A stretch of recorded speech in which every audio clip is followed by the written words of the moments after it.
À la veille de l'indépendance du Congo, j'ai jugé utile de faire une randonnée et une visite sur un site historique en hommage à ceux qui ont lutté pour la libération du Congo.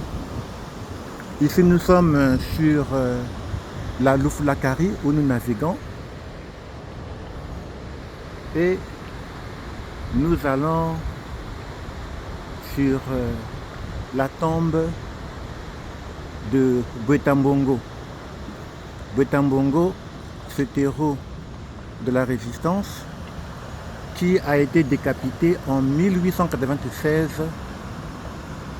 par Lucien Fourneau, lieutenant de Brazza, pendant la conquête.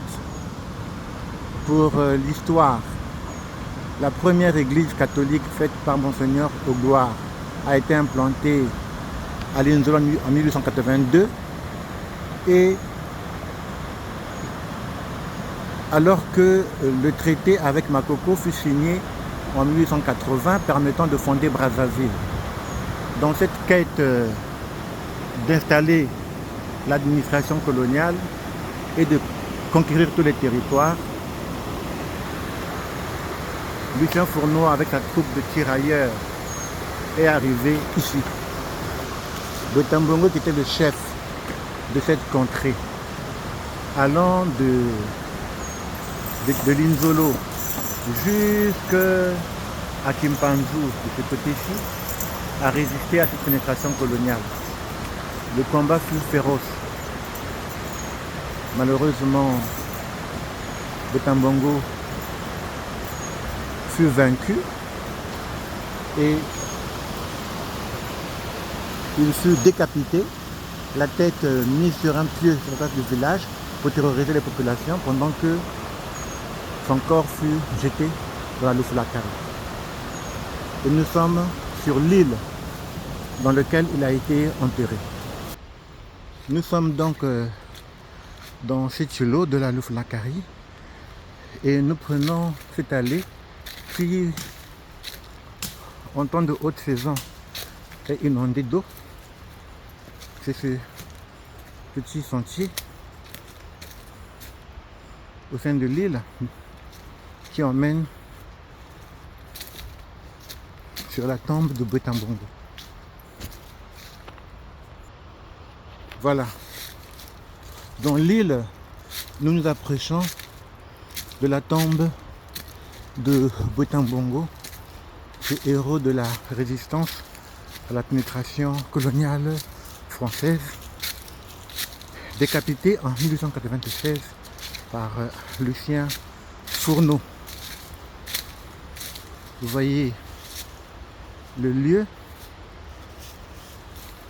il est resté sauvage dans cette île de la Loufoulakari.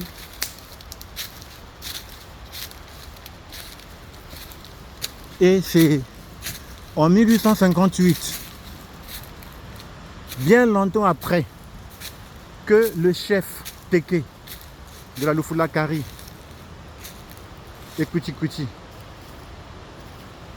montra à l'abbé Fulbert Youlou le lieu où fut enterré Bwetambongo. Le secret fut gardé pendant longtemps afin de ne pas susciter la courroux, la colère des colons. Vous voyez là où nous sommes.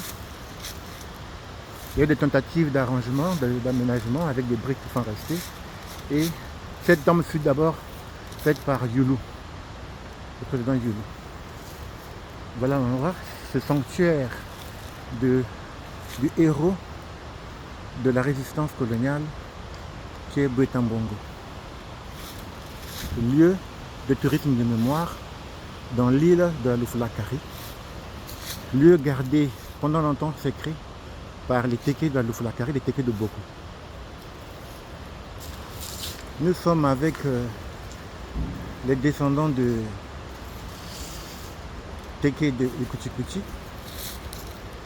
qui fut l'oncle de Tambata. Et nous voyons là la tombe de Botambongo.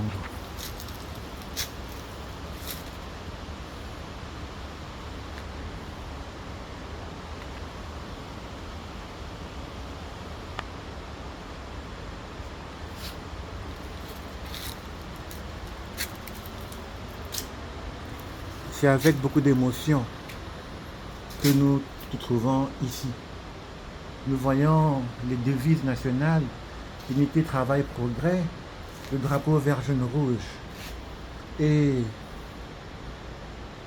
la couverture rouge, symbole de chefferie, de royauté. Botambongo était un chef, un grand chef dans notre forme d'organisation de l'État de l'époque.